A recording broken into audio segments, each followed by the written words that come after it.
I was in Joann Fabrics the other day and I saw this gingham fabric that I really liked, and I didn't buy it at the time, but I keep thinking about it, so I'm like, okay, I'm going back and I'm gonna get this fabric, and hopefully they still have it, and hopefully they have enough for the project that I want to make. I feel like I'm gonna be a little overdressed, but I can always take this jacket off if I get too hot. Ooh, I'm glad I decided to wear my jacket. I had to stop and get some gas, and it is a little chilly. I'm actually curious to see. It's only 51 right now. Oh, 54. Ooh, it's a little chilly to me. I just came out the store and they still had the fabric left. I think this is so nice. It is a medium weight cotton, but I think that it will be perfect for the pants that I want to make. So the other day when I was in the store in Joann, I noticed that this fabric was only 45 inches wide, and the pattern didn't show how much fabric to get for 45-inch wide fabric.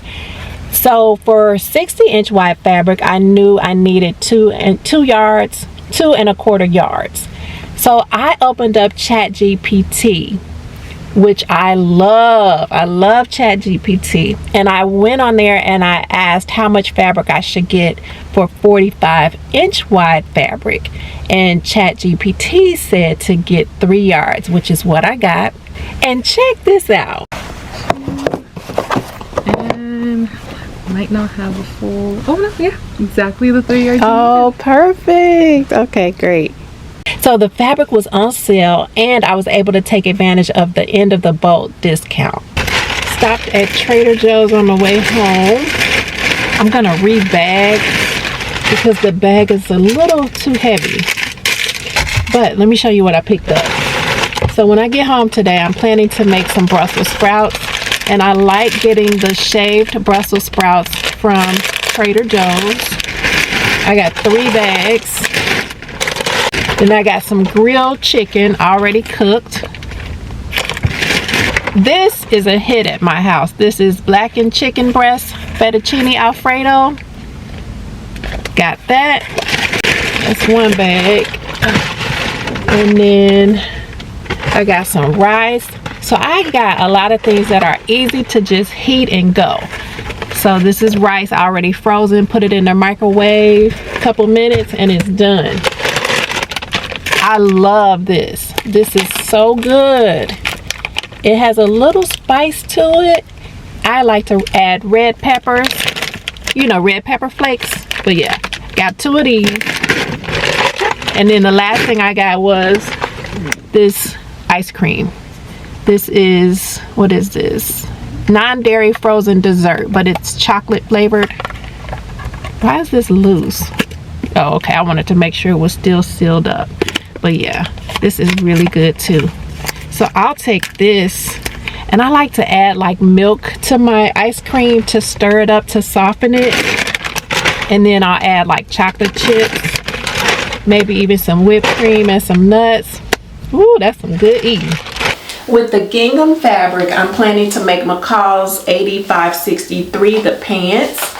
And then the other day I made McCall's 8531, which are these pants. They're bell bottoms, and I really like this pattern. So I went to Fabric Outlet and Crafts.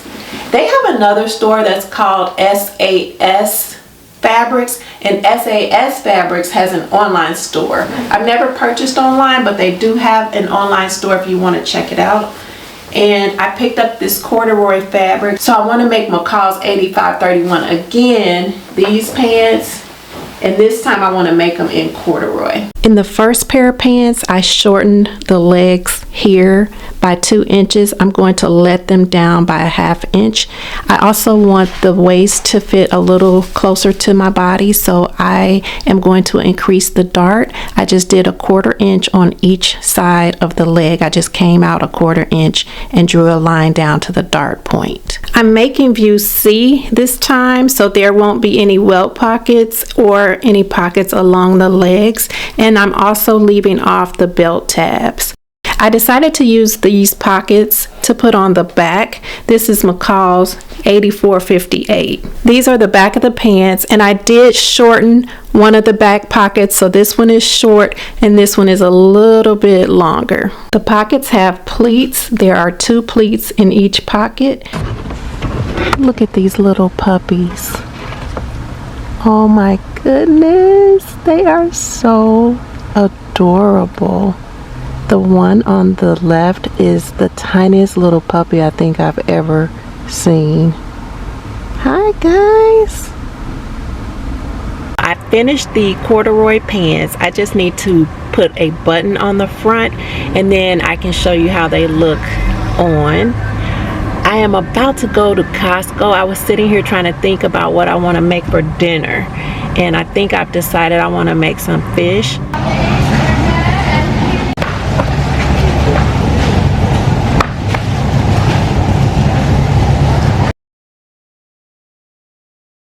I had this brown button in my stash, so I'm just using that, and it's a little bit bigger than the pattern calls for. So once I sew this button on, then I will be all done. I've seen several ways that you can sew your buttons onto your pants. I just always just do it the same way and just start from the back usually. Is my zipper messed up? Oh my goodness. Looks like I'm gonna need to go tack this down a little bit. I don't know what happened, but this is not supposed to be lifting up like that. I'll go in and fix that. I'm glad I noticed that. Here's the button. I am loving these pants. I really love the color too, like this camel color. I think it looks good with like cream or off-white. Of course, you have the bell bottom at the ends. And they do fit a little tighter by me increasing the dart. Here are the back pockets. So I like that look. And then you have the 2 front pockets. So yeah, I am really loving these pants. Here's the full view of the back with the pockets. I had the next pattern hanging on the dry erase board, 8563, and I was looking at the pattern layout, and there are 5 pattern pieces for the pants. I'm not going to get started today. I actually don't know when I'll get started, but one thing I want to do is read through the directions just to see what's involved. I do know you need 1/2 inch elastic, 1/2 inch wide elastic, so I did buy 2 packs of that. So I'm just going to take some time, read through the directions, and then I'll cut everything out. I don't know when, but that'll be my next step after I do all that. I already washed my fabric, so I should be good to go and move on to cutting everything out.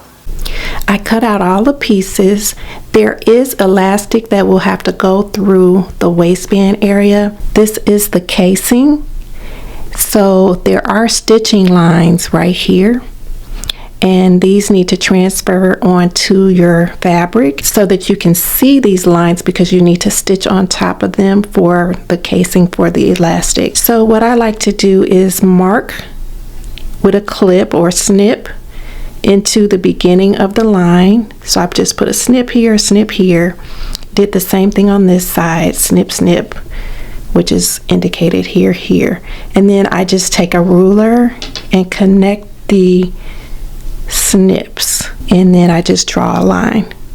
So I did that for each casing line or each stitching line, and I wanted to show you this in a muslin because it may not show up very well on the gingham. When you're placing these lines on your fabric, make sure you're placing them on the right side of your fabric. There will be 3 rows of elastic. There are 3 different lengths for each casing. So as you see here, this is the guide for the upper, this is the middle, and this is the lower, and they vary in length. So The upper is the shortest, and then it gets a little bit longer as you go up. So I'm going to have to cut my elastic different lengths to go into the different casings. I initially cut out a size small, but after making a muslin, I decided to go down to an extra small. So hopefully that wasn't a mistake. There is a gathered ruffle that goes around the pocket. This is the ruffle right here. You're going to take the ruffle piece and attach it to the edge of the pocket. So that's how it is over here, wrong side down. Step number 3 is where you have your ruffle enclosed. So it's like sandwiched in between the seams. So here's the ruffle here. And then you stitch the pocket down to the pants. Now what I did on my pair of pants, I stitched this seam here at 3/8 of an inch rather than 5/8 of an inch. This here for the demonstration on this muslin is 5/8 of an inch. I only did 3/8 of an inch because I wanted more of my ruffle to show. The ruffle does have a narrow hem down here at the bottom. So I stitched this in originally at 5/8 of an inch, and then when I flipped it over and looked at it, I was like, ooh, that's kind of small. So then that's when I redid the seam at 3/8 of an inch just so that I could have more room here.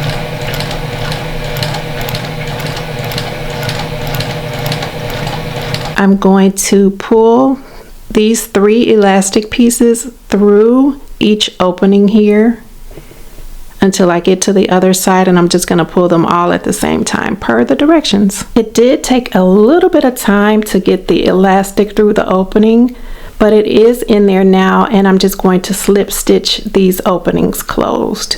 This is a J. Crew button front shirt that I just threw on with these pants. Here's the back of the pants. They're so comfortable. I love how wide the legs are. The ruffle around the pocket is optional. You can leave it off. The wrong side of the fabric does show, so that's something to keep in mind. Also, the pants were a little too long, so I did take off a little bit from the bottom. But this is how the pants look with just like a shirt just buttoned down the front. Nice and comfortable. It reminds me of being out somewhere shopping, on vacation or something like that. Nice and comfortable pants that I just really like. So highly recommend this pattern if you're interested, and it wasn't hard at all. And I'm glad that I went down a size because I think the small would have been just a little bit too big, but the extra small works just fine. Okay, good morning.